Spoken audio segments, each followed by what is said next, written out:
এই জন্যই অ্যানোরেক্টাল এক্সামিনেশনের অন্তত তিনটা জিনিস তোমরা মনে রাখবা, যে 1 নাম্বার হচ্ছে ইনস্পেকশন, 2 নাম্বার হচ্ছে ডিজিটাল রেক্টাল এক্সামিনেশন, আর 3 নাম্বার হচ্ছে প্রক্টোস্কোপি। আর সিগময়েডোস্কোপি নির্ভর করে অ্যাভেলেবিলিটির উপর।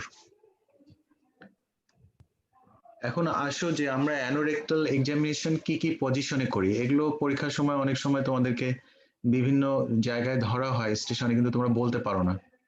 হ্যাঁ, তো কমনলি যে পজিশনটা আমরা করি সেটা হচ্ছে লেফট ল্যাটারাল, যেটা এ তে যে ছবিটা দেখতে পাচ্ছ, এই ছবিটা বেরিজান ল্যাব থেকে নেয়া। হ্যাঁ, চ্যাপ্টার 74 এ আসছে। তো লেফট সাইডে যে পজিশনটা, এই পজিশনটা অন্তত মনে রাখার চেষ্টা করবা, বাকি দুটো মনে না রাখলেও হবে। এইটাই আমরা কমনলি করি। এই পজিশনটার নাম হচ্ছে সিমস পজিশন, মনে রাখার চেষ্টা করবা। সিমস পজিশন, সিমস পজিশনে কি করা হয়, লেফট ল্যাটারাল করা হয় পেশেন্টকে। লেফট ল্যাটারাল করে পেশেন্টের হিপ এবং নি ফ্লেক্স করে রাখা হয় এবং বাটকটা প্রোট্রুডেড বিয়ন্ড দ্য বেডসাইড। তোমরা ছবিটা ভালো করে লক্ষ্য করো যে একটা পেশেন্টকে অনেকটা কার্ভ করে রাখা হয়েছে, তার নিটা এবং হিপ ফ্লেক্স করে রাখা হয়েছে এবং বাটকটা হচ্ছে বিয়ন্ড দ্য বেডসাইডের বাইরে রয়েছে। তো এটা হচ্ছে কমন পজিশন, যেটাতে আমরা সবচেয়ে কমন পজিশন লেফট ল্যাটারাল। এমনি মানে অ্যানাটমিক্যালি তোমরা বলবা লেফট ল্যাটারাল, আর মানে এটার স্পেশাল নাম হচ্ছে সিমস পজিশন। সিমস যদি মনে নাও করতে পারো, লেফট ল্যাটারালটা মনে রাখা উচিত, যে লেফট ল্যাটারাল করে আমরা কমনলি অ্যানোরেক্টাল এক্সামিনেশন করি। আর বি যেটা দেখতে পাচ্ছ রাইট সাইডে আপার, সেটা হচ্ছে নি এলবো পজিশন। নি এলবো পজিশন, এই পজিশনেও আমরা অ্যানোরেক্টাল এক্সামিনেশন করি। আর সি যেটা দেখতে পাচ্ছ সেটা হচ্ছে লিথোটমি পজিশন। এই গাইনোকোলজিক্যাল অনেক সার্জারি এবং আমরা অ্যানোরেক্টাল যখন সার্জারি করি, অপারেশন টেবিলে এই লিথোটমি পজিশন করার জন্য অ্যারেঞ্জমেন্ট থাকে। এর জন্য স্পেশালি কিছু ইকুইপমেন্ট লাগে। তাহলে তোমরা কমনলি মনে রাখবা যে সিমস পজিশন বা লেফট ল্যাটারাল পজিশন, নি এলবো পজিশন আর লিথোটমি পজিশন। এই তিনটা পজিশন ছাড়াও আরো কিছু পজিশন আছে, সেটা হচ্ছে যে ডরসাল পজিশন। যদি পেশেন্ট খুব ল্যাথার্জিক হয় এবং খুব অসুস্থ হয়, তাহলে আমরা যে ডরসাল সুপাইন পজিশনেও কিন্তু ডিআরই করি, যদি পেশেন্ট আমাদেরকে কোঅপারেট করতে না পারে।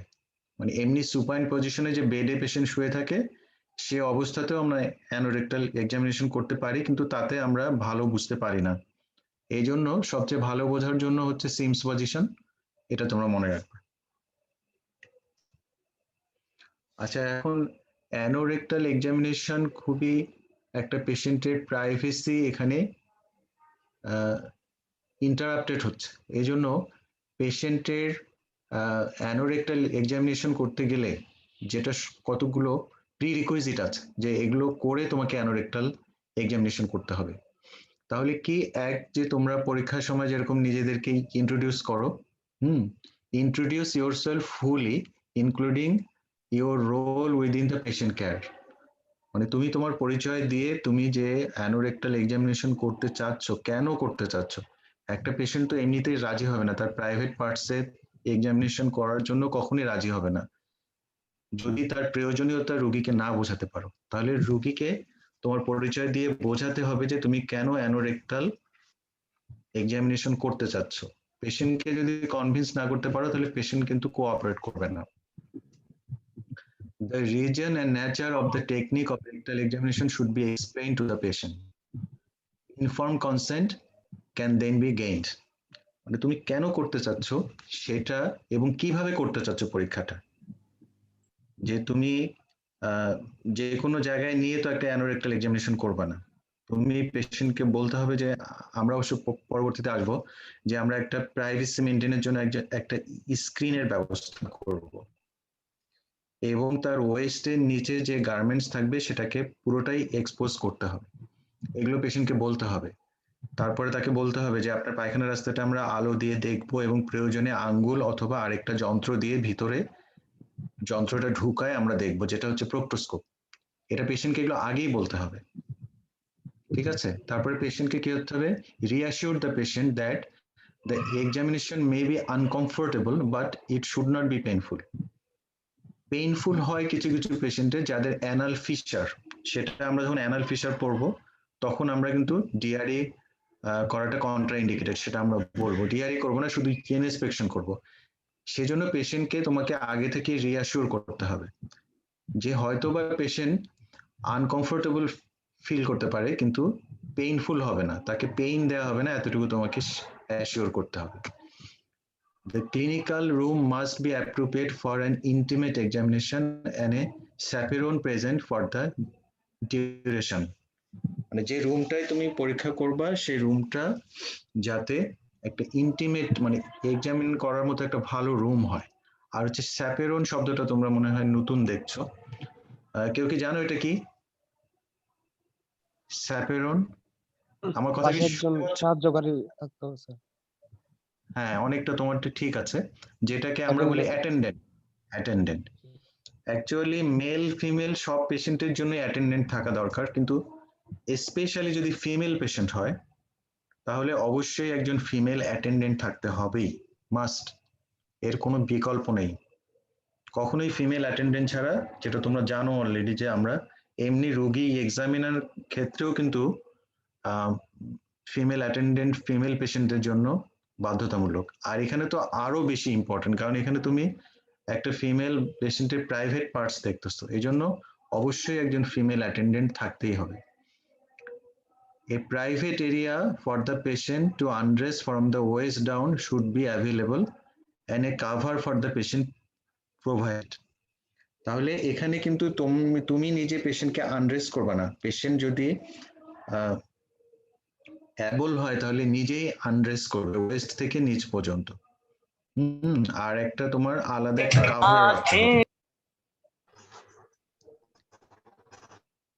এই যে আমরা একটু আগে যেটা বললাম যে সিমস পজিশন, নি এলবো পজিশন, তাহলে আমরা কি করব, পেশেন্টকে বলবো যে লেফট ল্যাটারাল পজিশনে সে শুয়ে থাকবে, আর বলছি যে বাটকটা থাকবে হচ্ছে বিয়ন্ড দ্য বেডের বাইরে থাকতে হবে, হ্যাঁ, হিপস এন্ড নি থাকতে হবে flexed, expose only as much as necessary. আমরা বলছি যে একটা কাভার রাখতে হবে। তোমরা দেখতে পাচ্ছ যে পেশেন্টটাকে এক্সপোজ করার পর আমরা যে জায়গাটা দেখবো সে জায়গাটা বাদ দিয়ে অন্য জায়গাটা আলাদা একটা শীট দিয়ে আমরা ঢেকে দিচ্ছি, এইটাই নিয়ম, যে তাতে পেশেন্ট কমফোর্ট ফিল করবে। তোমরা কি আমার কথা বুঝতে পারছো, পজিশনটা দেখতে পাচ্ছো? জি স্যার। মাঝে মাঝে একটু রেসপন্স করো, নাহলে আমি বুঝতে পারবো না যে আমার কথা তোমরা বুঝতে পারছো কিনা। আমার কথা তো বুঝতে পারছো ক্লিয়ারলি? জি স্যার। জি স্যার। জি স্যার। যাই হোক, এটা কিন্তু খুবই ইম্পর্টেন্ট। তুমি একজন ডক্টর হিসাবে তোমাকে একটা কিভাবে পেশেন্টের অ্যানোরেক্টাল এক্সামিনেশন করতে হয় এটা জানা খুবই ইম্পর্টেন্ট। তো বলা হচ্ছে যে a blanket should be draped across the patient to minimize exposure and reduce level of patient's vulnerability. হ্যাঁ, মানে পেশেন্ট যে নিজেকে ভালনারেবল না মনে করে যে আমাকে একটা আমার প্রাইভেট পার্টসে মানে একটা ইম্বারাসিং মানে বিব্রতকর অবস্থায় যাতে পেশেন্ট না পড়ে। Assistance by yourself or the chaperone should be offered to help the patient get into position. তুমি এবং তোমার সঙ্গে যে স্যাপেরন থাকবে, যে অ্যাটেন্ডেন্ট থাকবে, সে পেশেন্টকে হেল্প করবে তার এই পজিশনে আসার জন্য। একটা ক্লিন ট্রে থাকতে হবে, তার মধ্যে জেলি থাকতে হবে। সাধারণত আমরা লিডোকেইন সহ যে জেলিটা পাওয়া যায় লোকাল অ্যানেস্থেটিক সহ সেটা ব্যবহার করি। টিস্যু বা গজ থাকতে হবে একটা ট্রের মধ্যে, এবং গ্লাভস থাকতে হবে। এখন হচ্ছে যে আমরা ইনস্পেকশন যদি করি, তো আমরা যদি ইনস্পেকশন করি তাহলে ইনস্পেকশন করার আগে তোমাকে একটা গ্লাভস পরে নিতে হবে, একটা ডিসপোজেবল গ্লাভস তোমার হাতে পরে নিতে হবে। ইনস্পেকশন করার সময়ও কিন্তু তুমি ওই বাটকটাকে অ্যাপার্ট করে দেখতে পারো। এটা কিন্তু ডিআরই না, কারণ বাটকের যে ন্যাটাল ক্লেফট এর মধ্যে বাটকটাকে যদি অ্যাপার্ট না করো তাহলে কিন্তু তুমি দেখতে পাবে না। তাহলে এখানে বলছে যে gently separate the buttocks and inspect the natal cleft and anal verge, এইটা তোমাকে দেখতে হবে। দেখো এখানে একটা ঘড়ির মতো একটা ইয়ে করা হয়েছে, মাঝখানে যেটা গোল দেখা যাচ্ছে সেটা হচ্ছে অ্যানাল ওরিফিস। সবাই দেখতে পাচ্ছ? জি স্যার। অ্যানাল ওরিফিস, তার দেখো সামনের দিকে 12 লেখা, রাইট সাইডে 3, লেফট সাইডে 9 এবং পোস্টেরিয়রলি 6। এটা খুবই ইম্পর্টেন্ট, এটা কিন্তু অনেকে বুঝতে ভুল করে। হ্যাঁ, এইটা হচ্ছে যে আমাদের পাইলস আমরা যখন হেমোরয়েড পড়বো তখন 3টা পজিশনে হেমোরয়েড খুব কমনলি থাকে। একটা থাকে 3 পজিশনে, একটা 7, আর একটা 11 ও ক্লক পজিশন। তাহলে এইটা যদি তোমরা না বুঝো তখন মনে হবে যে এটা আবার কি, এখানে আবার ক্লক কোথা থেকে আসলো। তাহলে এখানে অ্যান্টেরিয়রলি হচ্ছে হলো 12 ও ক্লক, রাইট হচ্ছে 3 ও ক্লক, লেফট হচ্ছে 9 ও ক্লক, আর 6 হচ্ছে পোস্টেরিয়রলি।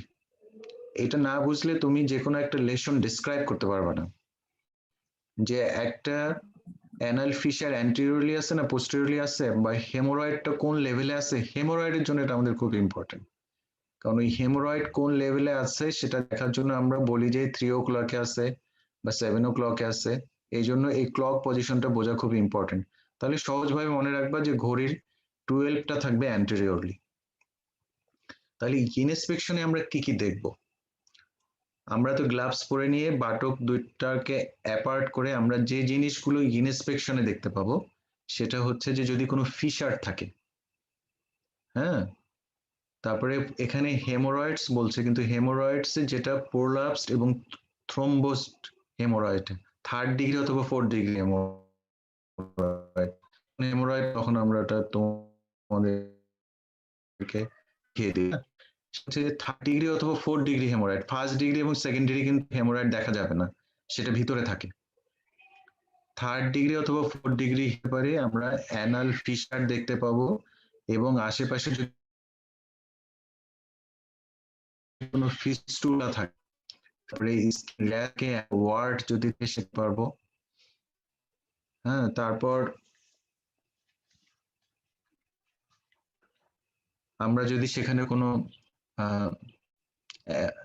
সার্জারি করা থাকে, কোনো স্কার মার্ক থাকে, আমরা সেগুলো দেখতে পাবো। The position of an anal lesion is the anterior aspect of the anus is assigned to 12 o'clock. সবাই কি ক্লকটা বুঝতে পারছো? জি স্যার। আচ্ছা স্যার ক্লকের পজিশনটা স্যার আরেকবার যদি বলে দিতেন স্যার, 9 এর পজিশনটা। বলো বলো। স্যার 9 এবং 3 পজিশন স্যার, লেফট আর রাইট স্যার। 12 টা অ্যান্টেরিয়র, পোস্টেরিয়র হচ্ছে 6 স্যার, আর 9 এন্ড 3। হ্যাঁ, 9টা হচ্ছে লেফট সাইডে, দেখো যে লেফট সাইডে হচ্ছে 9। তুমি যদি Okay, sir. অ্যানাল অরিফিসটাকে ঘড়ির কাঁটা মনে করো, ঘড়ির কাঁটা যেখানে লাগানো থাকে সেন্টার মনে করো, তাহলে অ্যান্টেরিয়রলি হচ্ছে 12, রাইট জি সাইডে স্যার। হচ্ছে 3, মানে জাস্ট ঘড়ির ডায়ালই মনে করো এটা। ওকে এটা স্যার। একটা ঘড়ির ডায়াল। হ্যাঁ, এটা জি আমাদের স্যার। হেমোরয়েড ইম্পর্টেন্ট বেশি। হেমোরয়েডের ক্ষেত্রে সাধারণত 3 যেখানে দেখতেছো রাইট সাইডে, এবং 6 থেকে একটু লেফট সাইডে 7 ও ক্লক, এবং 12 থেকে একটু লেফট সাইডে 11 ও ক্লক পজিশন। এই 3টা পজিশনে কমনলি হেমোরয়েড থাকে, এই জন্য একটু এই ক্লকের position important. Okay sir, thank you sir. আচ্ছা, এরপরে আমরা কি করব? আমরা তো ইনস্পেকশন করলাম। ইনস্পেকশনের পরে আমরা কি করব বলেছি যে 4টা পার্ট, একটা হচ্ছে ইনস্পেকশন, সেকেন্ড হচ্ছে যে ডিজিটাল রেকটাল এক্সামিনেশন। এখন ডিজিটাল রেকটাল এক্সামিনেশন করতে গেলে তোমাকে যেটা করতে হবে, তোমাকে লিডোকেইন মানে লোকাল অ্যানেস্থেসিয়া সহ একটা জেলি ব্যবহার করতে হবে। সেটা আমরা ইন্ডেক্স ফিঙ্গার দিয়ে সাধারণত করি। তাহলে তুমি তো আগেই মানে গ্লাভস পরে আছো, এখন তুমি একটু জেলি নেবা। তোমার যে অ্যাটেন্ডেন্ট থাকবে, যে তোমার হেল্পিং থাকবে, সে তোমাকে একটা জেলি দেবে, জেলি তোমার আঙ্গুলের মধ্যে দেবে, ইন্ডেক্স ফিঙ্গার। তো ইন্ডেক্স ফিঙ্গারটা এখানে অ্যানাল অরিফিসে কিভাবে দিচ্ছে এটা একটু লক্ষ্য করো। Place pulp of index finger on posterior anal verge বরাবর, so a small angle exists between the palmar surface of the finger and the natal cleft. তাহলে ন্যাটাল ক্লেফট এবং তোমার যে ইন্ডেক্স ফিঙ্গারের মাঝে যে অ্যাঙ্গেলটা হবে খুবই স্মল অ্যাঙ্গেল, ওয়াইড অ্যাঙ্গেল হবে না, আর তোমার হাতে জেলি থাকবে। Press gently on the anus and slip the tip of the index finger into the anal canal by increasing the angle of the finger. তুমি যতই tip of the index finger দিয়ে যতই anal ক্যানালের দিকে যেতে থাকবা তত অ্যাঙ্গেলটা বাড়তে থাকবে। এবং এখানে পেশেন্ট পেইন ফিল করতে পারে, এই জন্য তোমাকে খুব স্মুথলি কাজটা করতে হবে। কারো কেননা কারো কারো বিশেষ করে যাদের অ্যানাল ফিশার থাকে সে কিন্তু তোমাকে ডিআরই করতে দেবে না, সেখানে কিন্তু ইনস্পেকশনই শেষ। ইনস্পেকশনে যখন তুমি দেখবা যে অ্যাকিউট অ্যানাল ফিশার আছে, তখন তুমি তুমি কখনোই ডিআরই করতে যাবে না, কারণ ইটস ভেরি মাচ পেইনফুল। কারণ ওখানে স্ফিংটারটা এমনি তো ওখানে অ্যানাল ফিশারের কারণে একটা উন্ড থাকে, এবং দ্বিতীয়ত স্ফিংটারটা খুব টাইট থাকে, হ্যাঁ, হাই টোন থাকে স্ফিংটারে, ওখানে হাত দিলেই পেশেন্ট চিৎকার দিয়ে উঠবে। আচ্ছা যাই হোক, তাহলে যদি তুমি ইনস্পেকশনে অ্যাকিউট অ্যানাল ফিশার না দেখো, ক্রনিক অ্যানাল ফিশারে তুমি করতে পারো DRE. Chronic anal fisher is not so much painful, কিন্তু অ্যাকিউট অ্যানাল ফিশারে পেশেন্টের ডিআরই করা যাবে না। তাহলে যদি অ্যাকিউট অ্যানাল ফিশার না থাকে, অ্যাকিউট অ্যানাল ফিশার ছাড়া অন্য যে কোনো কিছু যদি তুমি দেখো ইনস্পেকশনে, তুমি ডিআরই করতে পারো, কোনো অসুবিধা নেই। অ্যাভয়েড ইউজিং ফোর্স দেয়া যাবে না। এখানে যেহেতু তুমি জেলি ব্যবহার করছো, এখানে শক্তি প্রয়োগের কিছু নেই, এখানে আস্তে আস্তে তোমাকে আঙ্গুলটাকে ঢুকাতে হবে, এবং তুমি আস্তে আস্তে ঢুকালে স্প্রিংটারটা রিল্যাক্স হবে। এবং যদি মনে হয় যে খুবই টাইট দেয়া যাচ্ছে না, তাহলে জোর করে দেওয়ার দরকার নেই, পেশেন্ট যদি পেইন ফিল করে। কারণ কারো কারো ক্রনিক অ্যানাল ফিশার থাকলে অ্যানাল টোন অনেক বেশি থাকে, মানে আঙ্গুল ভিতরে দিতে গেলে রুগী পেইন ফিল করে।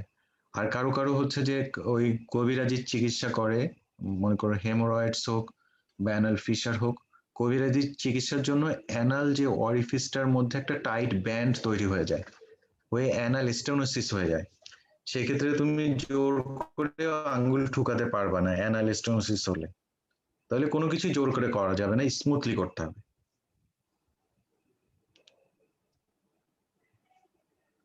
Insert the index finger into the rectum as far as it will go, মানে যতদূর সম্ভব এটা যায়। দেখো এই যে রেকটামের মধ্যে কিন্তু ইন্ডেক্স ফিঙ্গার ঢুকায় দিচ্ছে। এইটা কিন্তু আমরা তোমাদেরকে, মানে তোমাদের যে প্র্যাকটিক্যাল ক্লাস হয়, ওয়ার্ডে ক্লাস হয়, সেখানে কিন্তু আমরা দেখাই দিই যে কিভাবে ডিআরই করতে হয়। এটাই কিন্তু আমি চেষ্টা করেছি যে এখানে তোমাদের মানে এই ক্লাসেই অনেকটা দেখায় দেওয়ার, ওর চেয়ে আমার মনে হয় যে এখানে আরো ভালো তোমরা দেখতে পাচ্ছ, ওটা তো অনেকে দেখতে পাও না, দুই একজন দেখতে পাও, এখানে কিন্তু সবাই দেখতে পাচ্ছ যে আসলে কিভাবে ডিআরই করছে। তো ইন্ডেক্স ফিঙ্গারটা যখন ঢুকায় দিয়ে আমাদের চেষ্টা করতে হবে যে যতদূর সম্ভব এটা যায়।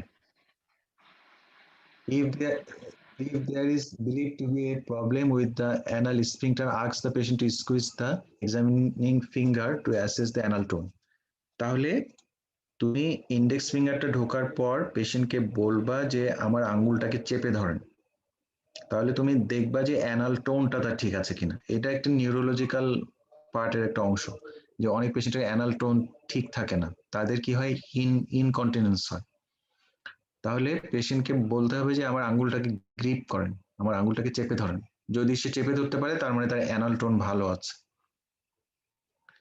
তারপরে আমরা যেহেতু আঙ্গুলটা ঢুকায় দিলে আমরা কিন্তু রেকটামের পোস্টেরিয়র পার্টটা দেখতে পাচ্ছি, ফিল করতে পাচ্ছি, সেজন্য প্রথমে পোস্টেরিয়র পার্টটাই আমরা দেখব। Examine the posterior and lateral walls of the rectum for palpable lumps or tears, rectal wall should be smooth. তাহলে আমরা যখন ইন্ডেক্স ফিঙ্গারটা ঢুকালাম, ঢুকায় আমরা রেকটাল মিউকোসাটা ফিল করব। প্রথমে আমরা ফিল করব হচ্ছে পোস্টেরিয়র যে রেকটাল মিউকোসা, সেটা ফিল করব। এটা কিন্তু খুবই স্মুথ হয়। এখানে যদি কোনো গ্রোথ থাকে তাহলে কিন্তু আমাদের হাতে লেগে যাবে, মানে কোনো যদি কার্সিনোমা বা কোনো গ্রোথ থাকে তাহলে কিন্তু আমাদের হাতে লাগবে, যদি কোনো পলিপ থাকে তাহলে কিন্তু আমাদের হাতে লাগবে, আমরা সেটা ফিল করতে পারবো।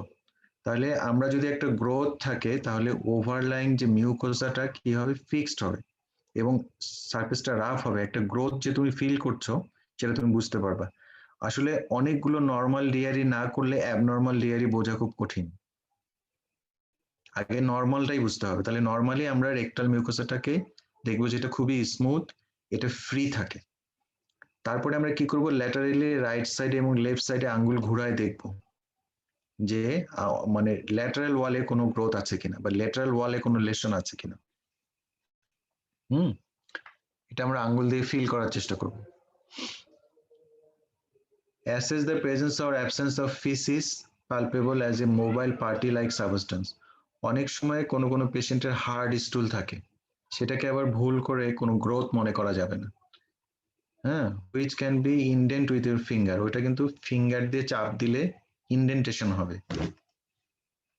যাই হোক, এই জন্য অনেকগুলো নর্মাল রিয়ালি করলে তখনই অ্যাবনর্মালটা বোঝা যায়। তাহলে আমরা কি করলাম, প্রথমে আঙ্গুল দিয়ে পোস্টেরিয়র ওয়াল দেখলাম, ল্যাটারাল ওয়াল দেখে ফেললাম। তারপরে আমরা কি করব, আঙ্গুলটাকে দেখো, আগের ছবিটা আবার দেখাচ্ছি। আগের ছবিতে দেখো ইন্ডেক্স ফিঙ্গারটা ঢুকানো হয়েছে, নিচের ছবিটা দেখো ডানে এবং বামে ঘুরায় ল্যাটারাল ওয়ালকে আমরা দেখছি। ভালো করে দেখো, অ্যারো দেয়া আছে নিচের ছবিটায়, ডান দিকে ঘুরাচ্ছে একবার, বাম দিকে ঘুরায় আমরা ল্যাটারাল ওয়ালটা ফিল করে নিচ্ছি। পরের ছবিটা দেখো, আমরা পুরো আঙ্গুলটাকে ঘুরিয়ে ফেলে একদম অ্যান্টেরিয়র ওয়ালে চলে গেছে। দেখতে পাচ্ছ সবাই, বুঝতে পারছো? জি স্যার। জি স্যার, বোঝা যাচ্ছে স্যার। তাহলে দেখো, যখন আমরা অ্যান্টেরিয়র ওয়ালে আসলাম, অ্যান্টেরিয়র ওয়ালের রিলেশনে রেকটামের সামনে কি আছে দেখা যাচ্ছে, প্রোস্টেট দেখা যাচ্ছে না? এটা কিন্তু মেল পেশেন্ট, হ্যাঁ? প্রোস্টেট Yes, দেখা sir. যাচ্ছে না? জি স্যার। দেখো, জি স্যার, আঙ্গুল দেখা যাচ্ছে স্যার। সামনে দেখো যে প্রোস্টেট দেখা যাচ্ছে, ইউরেথ্রা দেখা যাচ্ছে। তাহলে এখানে অ্যান্টেরিয়র ওয়ালে কিন্তু আমরা রেকটালে যদি কোনো মানে রেকটামের যদি কোনো লেশন থাকে, তাহলে আমরা সেটা তো বুঝতেই পারবো। এছাড়া রেকটাম ছাড়াও, রেকটাম নর্মাল থাকলেও কিন্তু যদি পোস্টেট এনলার্জ থাকে, তাহলে কিন্তু আমরা পোস্টেটটা ফিল করব অ্যান্টেরিয়র ওয়ালে।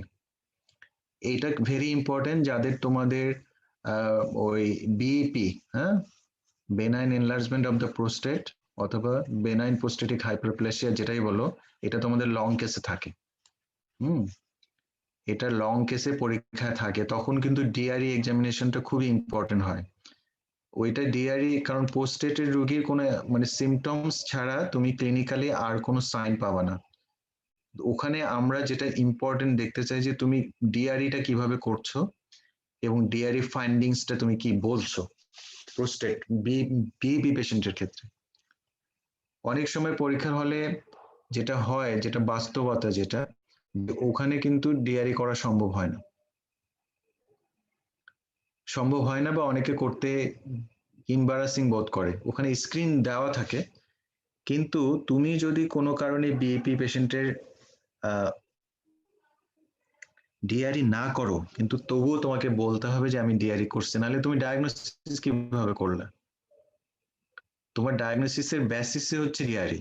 বিএপি পেশেন্টের, তোমরা কি বিএপি কি জানো, কি তোমরা benign enlargement of the prostate পড়ছো না প্যাথোলজিতে? জি স্যার। জি স্যার। জানো তো এটা, তাই না? জি স্যার। ওই যদি তোমাদের লং কেসে থাকে, ওইটা ডায়াগনোসিসের একমাত্র বেসিস হচ্ছে হলো ডিআরই। এখন যদি তোমরা পরীক্ষার হলে ডিআরই নাও করো কোনো কারণে, কিন্তু তোমাকে বলতে হবে এক্সামিনারকে যে আমি ডিআরই করেছি, এবং তুমি যে ডিআরই করেছো তার কিছু এভিডেন্স ওখানে রাখতে হবে। কি এভিডেন্স রাখতে হবে? যে পেশেন্টের পাশে একটা স্ক্রিন থাকতে হবে, কারণ তুমি ডিআরই তো স্ক্রিন না করে করো নাই, তাই না? সেকেন্ড হচ্ছে যে তুমি যে একটা গ্লাভস ব্যবহার করছো, সেই গ্লাভসটা যে খুলছো, খুলে ওই বেডে যে পেশেন্টের একটা ঝুড়ি থাকে, সেই ঝুড়ি অথবা একটা বোল বা গামলা থাকে, ওর মধ্যে কিন্তু একটা গ্লাভস খুলে ফেলে রাখতে হবে, না করলেও রাখতে হবে, যে তুমি ডিআরই করছো তার এভিডেন্স জেলি থাকতে হবে তোমার সাথে। না হলে কিন্তু তুমি যদি এগুলো না রাখো, স্ক্রিন বা ওই একটা গ্লাভস যদি খুলে না রাখো ওখানে, তাহলে বোঝাই যাবে যে তুমি ডিআরই করো নাই। তুমি ডিআরই করো বা না করো, তোমাকে এভিডেন্স রাখতে হবে যে আমি ডিআরই করছি, তোমার কনফিডেন্ট থাকতে হবে যে আমি ডিআরই। কারণ পরীক্ষার সময় আমরা অনেক সময় আমাদের লং কেসের ঘাটতি থাকে, অনেক সময় সিমুলেটেড পেশেন্ট থাকে, সেক্ষেত্রে তোমার যদি বাইরের এক্সামিনার হয়, তাকে কিন্তু তোমাকে কনভিন্স করে দেখায় দিতে হবে যে না আমি ডিআরই করছি। আমার কথা কি তোমরা বুঝতে পারছো? জি স্যার, বুঝতে জি পারছি স্যার, স্যার। বোঝা যাচ্ছে স্যার।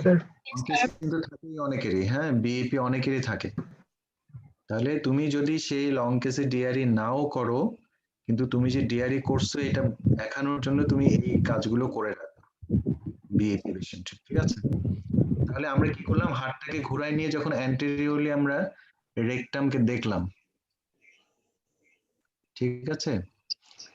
তো আমরা অ্যান্টেরিয়রলি রেকটামকে যে দেখলাম, রেকটাম যদি নর্মাল থাকে মেল পেশেন্টের ক্ষেত্রে আমরা প্রোস্টেট দেখতে পাচ্ছি। প্রোস্টেটে কি কি ফাইন্ডিংস থাকে একটু পরে আমি কথা বলবো। আর ফিমেল পেশেন্টের ক্ষেত্রে কিন্তু সামনে আমরা সার্ভিক্সটাকে ফিল করতে পারি। ইউটেরাসের যে সার্ভিক্স এটাকে কিন্তু অ্যান্টেরিয়রলি আঙ্গুল ঘোরায় মেলের ক্ষেত্রে আমরা প্রোস্টেট বুঝতে পারি, আর ফিমেলের ক্ষেত্রে কিন্তু সার্ভিক্সটাকে ফিল করা যায়।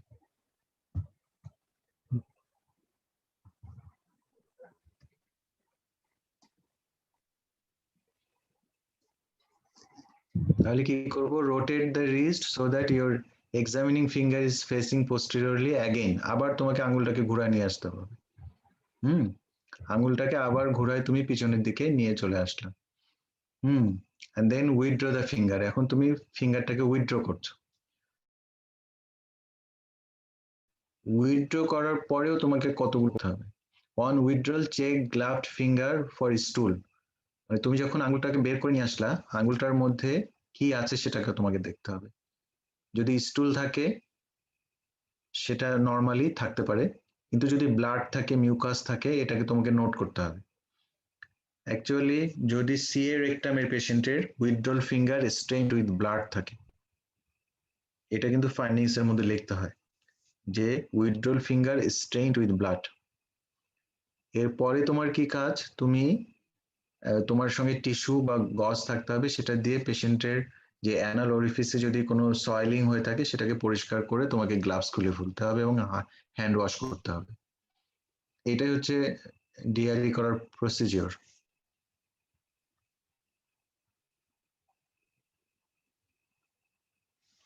তাহলে এখন আমরা একটু আগে যেটা বলছিলাম যে প্রোস্টেট আমরা দেখে কি পাই প্রোস্টেটে, সেটা নিয়ে আমরা কথা বলবো। The prostate gland is examined during a male rectal examination. A normal prostate measures approximately 3.5 centimeter from side to side and protrudes 1 centimeter into the rectum. It can be felt through the anterior rectal wall and has a median sulcus separating the two lobes. এটা কিন্তু খুব important, হ্যাঁ, যে তুমি যদি normal প্রোস্টেটের size কি না জানতে পারো তাহলে তুমি এটা প্রোস্টেট এনলার্জড না প্যাথোলজিক্যাল প্রোস্টেট এটা কিন্তু তুমি বুঝতে পারবে না। তাহলে এটা কিন্তু নির্ভর করে এক্সপেরিয়েন্সের উপরে। অনেকগুলো ডিআরই করলে নর্মাল অনেকগুলো প্রোস্টেট দেখলে তখন অ্যাবনর্মাল প্রোস্টেট বোঝা যায়। তারপরেও যেটা অ্যাজাম্পশন হচ্ছে যে অ্যাপ্রক্সিমেটলি সাইড টু সাইড এটা হচ্ছে 3.5 সেন্টিমিটার এবং এটা 1 সেন্টিমিটার প্রোট্রুডস ইনটু দ্য রেকটাম ওয়ালের মধ্যে 1 সেন্টিমিটার প্রোট্রুড করে থাকে। আরেকটা হচ্ছে যে নর্মাল প্রোস্টেটের মধ্যে একটা মেডিয়ান সালকাস থাকে, প্রোস্টেটের যে লোবগুলোর ভাগ করে একটা মেডিয়ান সালকাস থাকে, মেডিয়ান সালকাসটা সুন্দর বোঝা যায়। The prostate should not be tender to palpation, but the patient may experience discomfort or an urge to urinate. সাধারণত প্রোস্টেট কিন্তু টেন্ডার হয় না। কোন কোন ক্ষেত্রে প্রোস্টেট টেন্ডার হতে পারে, যদি পেশেন্টের প্রোস্টেটাইটিস থাকে তখন টেন্ডার হতে পারে, কিন্তু ইউজুয়ালি প্রোস্টেটাইটিসের পেশেন্ট খুব কমই পাওয়া যায়।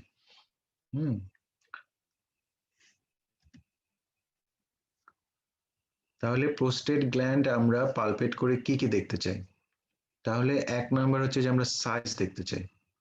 তাহলে সাইজ কি বললাম আমরা, যে 3.5 সেন্টিমিটার সাইড টু সাইড থাকে। তো এইটা আসলে এক্সপিরিয়েন্স, মানে এই ওই 3.5 সেন্টিমিটার আঙ্গুলের এই মাপ, এটা তো আর ওখানে মাপা সম্ভব না।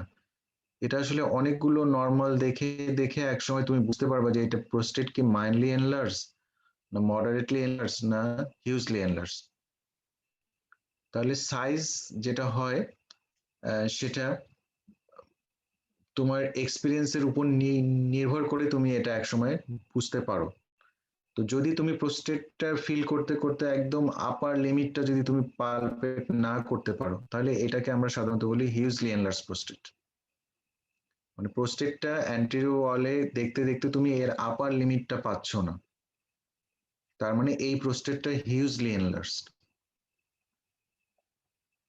Presence of two equally sized lobes within a median sulcus, যেটা আমরা বললাম যে মিডিয়ান সালকাসটা মাঝখানে থাকে, এর দুই সাইডে যে দুইটা লোব থাকবে এটা ইকুয়ালি সাইজড থাকে।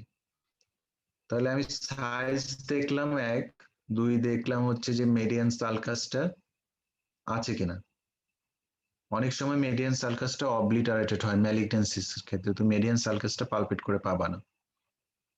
তারপরে আমরা কি দেখবো, কনসিস্টেন্সি। নর্মালি প্রোস্টেট থাকে ফার্ম, কনসিস্টেন্সিটা ফার্ম থাকে, সারফেসটা থাকে স্মুথ। আর যদি নোডিউলার থাকে তাহলে সাধারণত ম্যালিগন্যান্সিতে সারফেসটা নোডিউলার হয়। এমনিতে বেনাইল এনলার্জমেন্টেও কিন্তু সারফেসটা স্মুথই থাকে। টেন্ডারনেস সাধারণত বিএপি তে বা ম্যালিগন্যান্সিতে সিএ প্রোস্টেটে টেন্ডার থাকে না। টেন্ডার কিসে থাকে একটু আগে আমি বলেছি, প্রোস্টেটাইটিসে টেন্ডার থাকে। আর যেটা ইম্পর্টেন্ট সেটা হচ্ছে ওভারলাইং মিউকোসাটা ফ্রি আছে কিনা, এটা তোমাদের দেখতে হবে।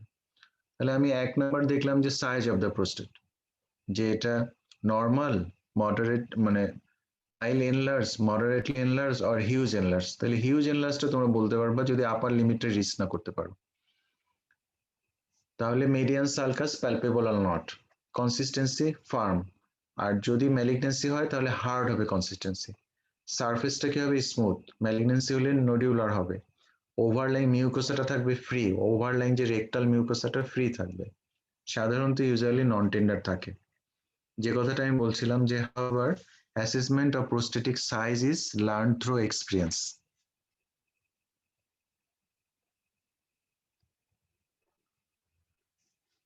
Benign hypertrophy of prostate is common in men over the age of 60 years. তো তোমাদের যখন লেকচার ক্লাস হবে বিএপির উপর তখন এটা নিয়ে ডিটেলস হবে, তো আমি শর্টলি কিছু ইম্পর্টেন্ট কথা এখানে অ্যাড করেছি। The enlargement is smooth and may be unilateral or bilateral and the gland feels rubbery or slightly boggy. তাহলে নর্মাল তোমার প্রোস্টেট হচ্ছে ফার্ম, কিন্তু যখন এটা বিএপি হবে তাহলে এটা ফিলসটা অনেকটা হবে রাবারির মতো, এটা মনে রাখবে। এই ক্যান্সারাস প্রোস্টেট মে ফিল অ্যাসিমেট্রিক, যেটা বললাম যে মেডিয়ান সালকাসটা বোঝা যাবে না, অ্যাসিমেট্রিক্যালি এনলার্জ হবে with a stony hard consistency, maybe with the presence of a palpable nodules, যেটা আমরা একটু আগে বলছি। Tenderness of the prostate may be due to prostatic inflammation, যেটাকে আমরা বলি prostatitis. All findings must be documented and further investigation, treatment, management must be considered. তো আমরা যেটা বলছিলাম যে আমরা দুইটা পার্ট শেষ করলাম, একটা হচ্ছে যে অ্যানোরেক্টাল এক্সামিনেশনের ইনস্পেকশন আমরা নিয়ে কথা বললাম আর ডিজিটাল রেক্টাল এক্সামিনেশন নিয়ে কথা বললাম। এখন যেটা থার্ড পার্ট সেটা হচ্ছে প্রোক্টোস্কোপ। তাহলে প্রোক্টোস্কোপ দিয়ে আমরা অ্যানাল ক্যানাল থেকে রেকটামের ভিতরে দেখার চেষ্টা করি। এতক্ষণ তো আমরা ফিল করলাম বা বাইরে দেখলাম, এখন আমরা ভিতরটা দেখার চেষ্টা করি। তাহলে এটা কিন্তু আমরা সেম পজিশনেই করব, আমরা যে সিমস পজিশনে পেশেন্টটাকে রাখছি সেই পজিশনে করব। এবং প্রোক্টোস্কোপি করার আগে তোমাকে অবশ্যই ডিআরই করতে হবে। কেন করতে হবে? যে ডিআরই করে তুমি পেশেন্টকে একটা লোকাল অ্যানেস্থেটিক সহ জেলি দিচ্ছ, তাহলে এখানে জেলিটা ডিআরইর কারণে যে জেলিটা লোকাল অ্যানেস্থেটিক সহ দিচ্ছ এটা একটা লোকাল অ্যানেস্থেসিয়া করবে। এটা তোমার পরবর্তীতে প্রোক্টোস্কোপ যেহেতু সাইজ আঙ্গুলের চেয়ে অনেক মোটা, এটাতে তোমার হেল্প করবে। তুমি যদি আগে ডিআরই না করে সরাসরি প্রোক্টোস্কোপ দিতে চাও পেশেন্ট কিন্তু কোঅপারেট করবে না এবং it will be very much painful to the patient. এজন্য অবশ্যই প্রোক্টোস্কোপ করার আগে তোমাকে ডিআরই করে একটু ওয়েট করতে হবে, কারণ তুমি যে লোকাল জেলিটা দিচ্ছ অ্যানেস্থেসিয়া সহ সেটার অ্যাকশনটা ওখানে থাকতে হবে, নাহলে পেশেন্ট কোনোভাবেই তোমাকে কোঅপারেট করবে না। Perform with the patient in the same position after DRE with adequate lubrication. এবং তুমি ডিআরই করার সময় যে জেলি নিচ্ছ সেটা তো ওখানে রইলই, তুমি আবার প্রোক্টোস্কোপের মধ্যে আবার জেলি নিয়ে তুমি প্রোক্টোস্কোপ ভিতরে ঢুকাবা। Allows a detailed inspection of the distal rectum and anal canal.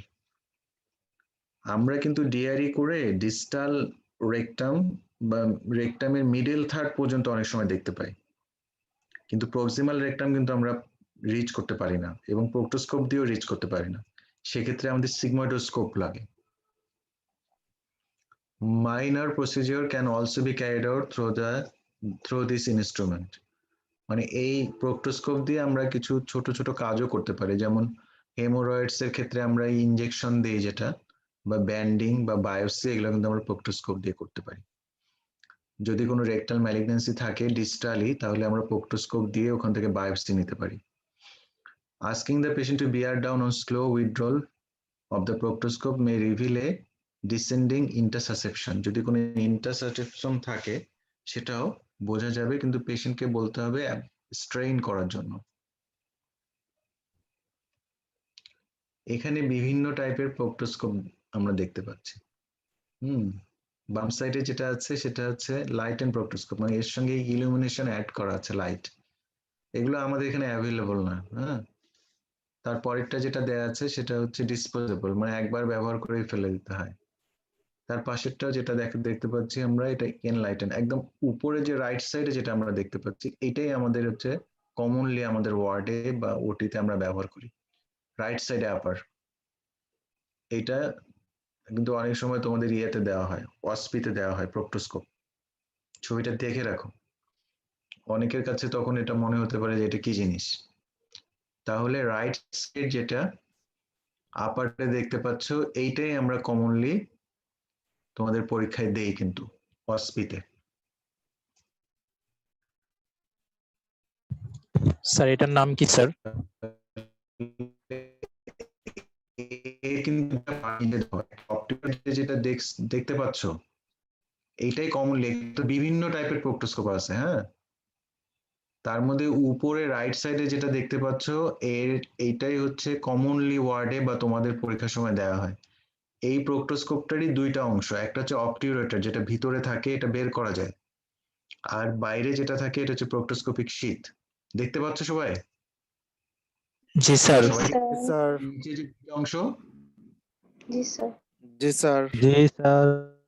একটা হচ্ছে অবটিউরেটর আর একটা হচ্ছে প্রোক্টোস্কোপিক শীট। এই শীটের মধ্যেই অবটিউরেটরটা ঢুকায় আমরা প্রোক্টোস্কোপটা ইন্ট্রোডিউস করি। তারপরে অবটিউরেটরটা আমরা বের করে নিয়ে আসি। অবটিউরেটরটা বের করে নিয়ে আসার পর আমরা আস্তে আস্তে প্রোক্টোস্কোপটা উইথড্রল করলে আমরা ভিতরের লেশনটা দেখতে পাই। কিন্তু অবটিউরেটর ছাড়া সরাসরি প্রোক্টোস্কোপটা দেয়া যাবে না, কারণ এর যে সামনের অংশটা অনেকটা শার্প। শার্প, এই অবটিউরেটর দিলে ওটা ব্লান্ট হয়ে যায়। তোমরা দেখতে পাচ্ছ উপরে যে অবটিউরেটর সহ যখন ঢোকানো আছে তখন সামনের অংশটা ব্লান্ট হয়ে আছে না? দেখতে পাচ্ছ সবাই? জি স্যার জি স্যার। মনে রাখবা জি যে স্যার দেখা ভিতরে যাচ্ছে স্যার। অবটিউরেটর।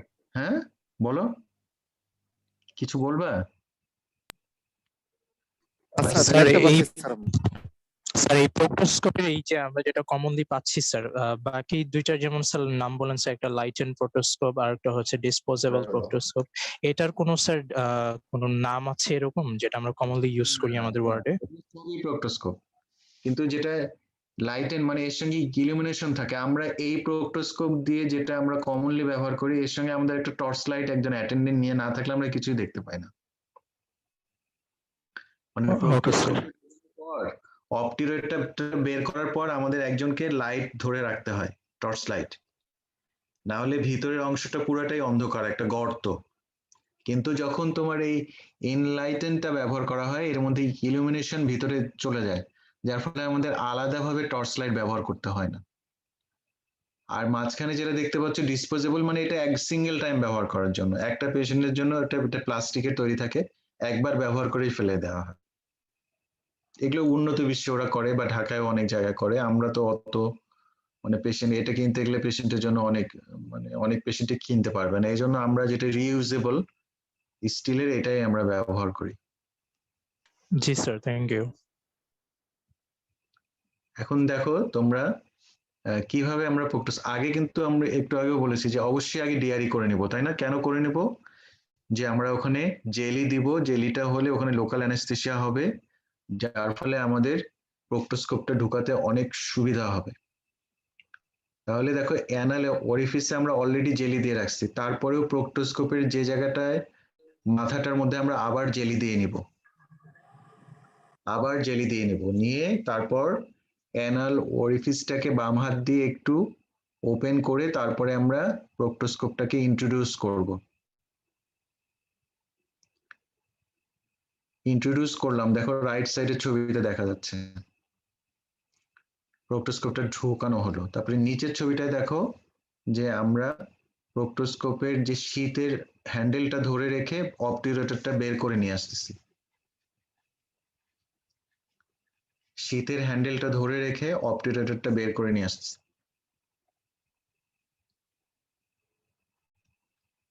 এই দেখো এখন অবটিউরেটরটা বের করা আছে।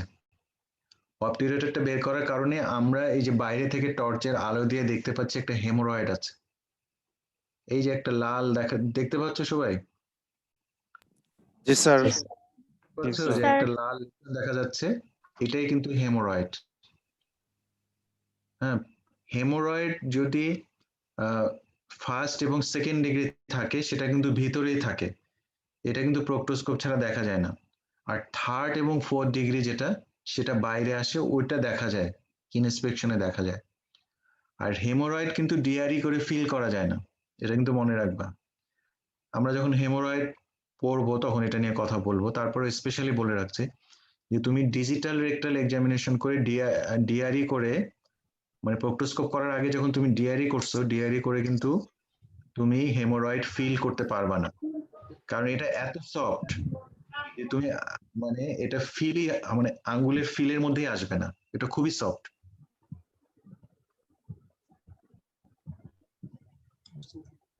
আচ্ছা, এরপরে আমরা যেটা নিয়ে কথা বলতে চাচ্ছি সিগময়েডোস্কোপ, এটা না জানলেও হবে তোমাদের। ওই তিনটা অংশ জানতে হবে, যে anorectal examination, inspection, digital rectal examination, proctoscope, proctoscopy, এই তিনটা অংশ করতে হয়। আচ্ছা, সিগময়েডোস্কোপ আসলে এটা আগে ছিল রিজিড, মানে যেরকম আমরা প্রোক্টোস্কোপটা দেখতে পেলাম ওরকম স্টিলের রিজিড সিগময়েডোস্কোপ আগে ব্যবহার করা হতো, কিন্তু এখন আর সেটা ব্যবহার করা হয় না। এখন হচ্ছে ফাইবার অপটিক, যে এন্ডোস্কোপি করার জন্য যে ফাইবার ক্যাবল ব্যবহার করে, সেই ফ্লেক্সিবল সিগময়েডোস্কোপ এখন ব্যবহার করা হয়। Flexible sigmoidoscopy is indicated to investigate underlying causes of fresh rectal bleeding.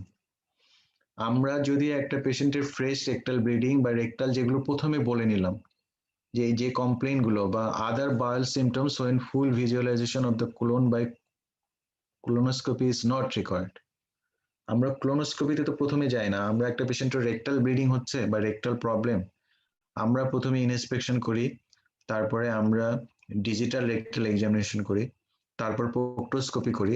এর মধ্যে যদি আমরা ফাইন্ডিংস না পাই, এইটা করে যদি আমরা বুঝতে না পারি, তখন আমরা সিগময়েডোস্কোপি করতে পারি, এবং সিগময়েডোস্কোপি করে যদি আমরা বুঝতে না পারি, তখন আমরা ক্লোনোস্কোপি করব। এটা হচ্ছে একটা প্রোটোকল, একটার পর একটা করা। যেহেতু আমরা প্রথম তিনটা রোগীর বেড সাইডেই করতে পারি, সার্জিক্যাল ওয়ার্ডেই করতে পারি, ওই তিনটা করেই কিন্তু সিএ রেকটাম যদি মিডল অথবা ডিস্টালটাতে থাকে, বা মিডল অথবা ডিস্টালটাতে অন্য যে কোনো লেশন কিন্তু আমরা ধরে ফেলতে পারি, প্রথমে কলোনোস্কোপি করার কোনো দরকার নেই। The lower bowel needs to be cleaned out with preliminary enemas, মানে এখানে আবার একটু সিগময়েডোস্কোপি করার আগে এনেমা দিতে হয়, এনেমা দিয়ে বাউলটাকে একটু ক্লিয়ার করে নিতে হয়। In addition to the rectum, the whole sigmoid colon up to the splenic flexure is within visual reach of flexible sigmoidoscope, মানে ফ্লেক্সিবল সিগময়েডোস্কোপ দিয়ে আমরা রেকটামকে ক্রস করে সিগময়েড কোলন দেখতে পারি, তারপরে আরো প্রক্সিমালি আমরা ডিসেন্ডিং কোলন থেকে যে splenic flexor of the transverse colon এই পর্যন্ত দেখতে পারি ফ্লেক্সিবল সিগময়েডোস্কোপ দিয়ে। এইটা হচ্ছে একটা ছবি যে ফ্লেক্সিবল সিগময়েডোস্কোপটা কিরকম। এটা হচ্ছে ফাইবার অপটিক, এটা কিন্তু রিজিড না, ফ্লেক্সিবল। এখানে একটা ইম্পর্টেন্ট ছবি, এটা বেরিজান ল্যাব থেকে নেয়া, যে তুমি এই পরীক্ষাগুলো করে কতটুকু পর্যন্ত দেখতে পারো। তাহলে আমরা প্রোক্টোস্কোপ অথবা ডিআরই করে দেখো 12 সেন্টিমিটার পর্যন্ত অ্যানাল ভার্স থেকে যে লেশন সেটা আমরা বুঝতে পারি। সাধারণত 12, যার আঙ্গুল অনেক লম্বা সে 12 সেন্টিমিটার পর্যন্ত বুঝতে পারবে, যার আঙ্গুল ছোট সে অথবা 10 অথবা 8 সেন্টিমিটার পর্যন্ত বুঝতে পারবে। কিন্তু যখন আমরা ডিআরই করি বা প্রক্টোস্কোপি করি তখন পেশেন্টকে বলি যে একটু স্ট্রেইন করতে। স্ট্রেইন করলে উপরের লেশনটা একটু নিচে নেমে আসে, তখন তোমার মিডিল রেকটামের লেশনও তোমার হাতে লাগতে পারে। এই জন্য ডিআরই করার সময় পেশেন্টকে বলতে হবে যে একটু পেটে চাপ দেন, আপনি কোদ দেন, তাহলে তুমি একটু প্রক্সিমাল লেশন তোমার আঙ্গুলে হাতে লাগতে পারে। আর এখানে দেখো 18 সেন্টিমিটার যেটা সিগময়েডোস্কোপ পর্যন্ত দেখানো হয়েছে, এটা কিন্তু আমরা হিসাব করছি অ্যানাল ভার্স থেকে। সবাই বুঝতে পারছো তো? অ্যানাল ভার্স থেকে আমরা এই হিসাবটা করছি। তাহলে ডিআরই স্যার অথবা প্রক্টোস্কোপ করে আমরা 12 সেন্টিমিটার পর্যন্ত ম্যাক্সিমাম দেখতে পারি। আর পেশেন্টকে যদি বিয়ার ডাউন বা স্ট্রেইন করতে বলতে পারি তাহলে আরো কিছু প্রক্সিমাল লেশন এসে তোমার হাতে লাগতে পারে পেশেন্ট যখন স্ট্রেইন করবে। আর এখানে যেটা সিগময়েডোস্কোপ বলছে 18 সেন্টিমিটার, এটা কিন্তু রিজিড সিগময়েডোস্কোপ দিয়ে আমরা এতটুকু দেখতে পারি, রিজিড, যেটা এখন আর ব্যবহার করা হয় না বলতে গেলে। আর ফ্লেক্সিবল সিগময়েডোস্কোপ দিয়ে আমরা 60 সেন্টিমিটার পর্যন্ত দেখতে পারি অ্যানাল ভার্স থেকে। মানে সেটা হচ্ছে যে splenic flexor of transverse colon পর্যন্ত দেখতে পারি। আর আমরা যে ফুল কলোনোস্কোপি যেটা করি সেটা করে কিন্তু আমরা 160 সেন্টিমিটার ফ্রম অ্যানাল ভার্স, তার মানে পুরো তোমার rectum, sigmoid colon, descending colon, transverse colon, ascending colon, একেবারে আইলোসিকাল জাংশন পর্যন্ত কিন্তু কোলোনোস্কোপি করে দেখা যায়। ক্লিয়ার এই ছবিটা? স্যার ঠিক আছে, সবাই বুঝতে পারছো জি স্যার। যে আমরা পরীক্ষা করে কতটুকু দেখতে পাই? আচ্ছা, এখন আসো যে তুমি যে এক্সামিনেশন করলা, এটা রেকর্ডিং করতে হবে, যে তুমি রেকর্ডিং মানে তোমাকে নোট লিখতে হবে যে তুমি কি ফাইন্ডিংস পেলা। তাহলে এখানে মানে যেটা হচ্ছে পেশেন্টের আইডেন্টিফিকেশন, ডেট, টাইম, তোমার সিগনেচার থাকতে হবে। When documenting or describing your findings, remember to comment on the ANAS, মানে ইনস্পেকশনে তুমি কি পাইছো। তারপর তুমি ডিআরই করতে যে ধরো তুমি ইনস্পেকশনে একটা অ্যানাল ফিচার পাইছো, সেটা অ্যান্টেরিয়রলি পাইছো না পোস্টেরিয়রলি পাইছো সেটা মেনশন করবে। তারপরে অ্যানাল টোন, তোমার অ্যানাল টোন যেটা আমরা বলছিলাম যে ডিআরই করার সময় একটু পেশেন্টকে গ্রিপ করতে বলতে হবে আঙ্গুল, যদি সে নর্মালি গ্রিপ করতে পারে তাহলে অ্যানাল টোন তার ভালো আছে, অ্যানাল টোন ইজ নর্মাল লিখতে হবে। তারপরে আমরা রেকটাল ওয়ালস গুলো যেভাবে দেখলাম, প্রথমে পোস্টেরিয়রলি দেখলাম, ল্যাটারালি দেখলাম, তারপরে অ্যান্টেরিয়রলি দেখলাম, এর মধ্যে কোনো গ্রোথ তুমি ফিল করলে কিনা, সে গ্রোথটা তোমার আঙ্গুলের কত সেন্টিমিটার, অ্যানাল ভার্স থেকে কত সেন্টিমিটারে তুমি গ্রোথটাকে ফিল করলা, তোমার একটা আন্দাজ যে 4 সেন্টিমিটার বা 8 সেন্টিমিটার দূরে তুমি অ্যানাল ভার্স থেকে গ্রোথটাকে ফিল করছো, এটা তোমাকে নোট করতে হবে। সে গ্রোথটার উপরে যে ওভারলাইং মিউকোসা ফিক্সড কিনা, সে গ্রোথটা আন্ডারলাইং যে মাসেলের সঙ্গে ফিক্সড কিনা, এগুলো আসলে এক্সপিরিয়েন্সের উপর নির্ভর করে, এগুলো দেখতে দেখতে হয়। তারপরে তোমার হাতে কোনো কন্টেন্ট, স্টুল এগুলো লাগলো কিনা। তারপরে প্রোস্টেট নিয়ে তো আমরা ডিটেলস পড়লাম যে প্রোস্টেটের কি কি দেখবা, এনি অ্যাবনর্মাল যদি কোনো মাস পাও সেটাও তোমাকে উল্লেখ করতে হবে। Remember to describe your finding as fully as possible, size, position, shape of a swelling এগুলো তোমাকে বলতে হবে। আর তুমি যেটা করতে পারো একটা ডায়াগ্রামও আঁকতে পারো, তোমার ফাইন্ডিংসটাকে একটা ডায়াগ্রামেও এঁকে দেখাতে পারো। আসলে আমরা যারা সার্জন আর কি, তারা ডিআরই কে অনেক প্রাধান্য দেই। আমরা বলি না যে একটা অ্যাবডোমিনাল এক্সামিনেশন কমপ্লিট হয় না যতক্ষণ পর্যন্ত ডিআরই করা হয় না, এটাকে বলা হয় না তোমাদেরকে? তোমাদের তো ক্লিনিক্যাল ক্লাসই হয় না, এটা একটা সমস্যা। তোমরা কি এটা জানো যে একটা অ্যাবডোমিনাল জি এক্সামিনেশন স্যার জানি স্যার। জি স্যার জানি। করবো না, এটা ইনকমপ্লিট থেকে যায়, কারণ এটা কিন্তু লট অফ তোমার ইনফরমেশন আমরা পাই ডিআরই করে। হ্যাঁ, অনেক পেশেন্টের অ্যাবডোমিনাল মাস আমরা ডিআরই করে অনেক তথ্য পেতে পারি। আমাদের সার্জনরা কিন্তু যখন ওয়ার্ডে কোনো অ্যাবডোমিনাল পেইনের পেশেন্ট আসে, আমরা অনেক, বা ইন্টেস্টিনাল অবস্ট্রাকশন বা যে কোনো ম্যাস, আমরা কিন্তু ডিআরইটাকে খুবই ইম্পর্টেন্ট দিয়ে আমরা ওই ডিআরই করে অনেক ডিজিজ আমরা ডায়াগনোসিস করে ফেলি। এই জন্য যারা সার্জারিতে পড়বা, বিশেষ করে জেনারেল সার্জারি বা কলোরেক্টাল সার্জন যারা হবা, তাদের জন্য ডিআরই ইজ ভেরি ইম্পর্টেন্ট। এখন আছে অনেকে যে ডিআরই আসলে করতে খুব ইম্বারাসড ফিল করে, যে ডিআরই করতে চায় না, যে একটা আঙ্গুল দিয়ে তোমার আঙ্গুলের মধ্যে স্টুল লাগবে, এটা তো কিরকম অনেকের জন্য একটু মানে খুবই ইম্বারাসিং।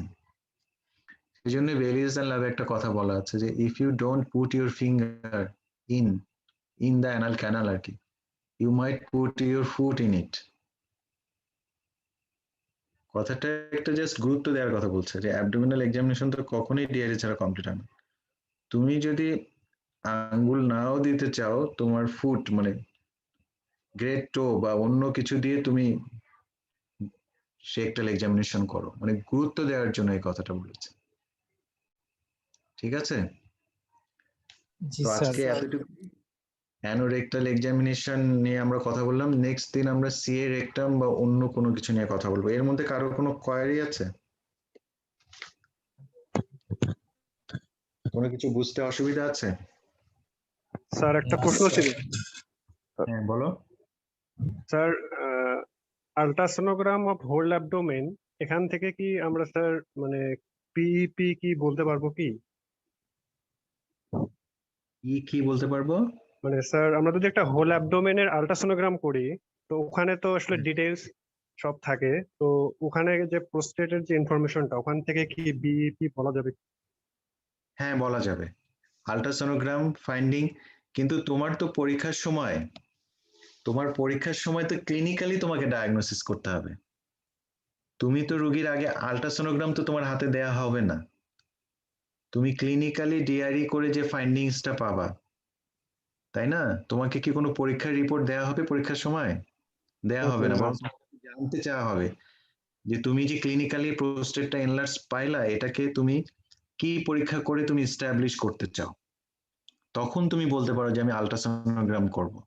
হুম, তাহলে ওই ক্ষেত্রে আল্ট্রাসোনোগ্রামটা কিন্তু স্পেশাল অ্যাটেনশন দিতে হবে। সেটা কি, যে ultrasonogram of the whole abdomen with special attention to, তুমি যে রিকোয়ারমেন্টসটা দিবা রোগীকে পরীক্ষা করার জন্য, যে কাগজটা লিখে দিবা, সেই কাগজটার মধ্যে এইভাবে লিখতে হবে যে ultrasonogram of the whole abdomen with special attention to the size of the prostate, হচ্ছে পিভিআর।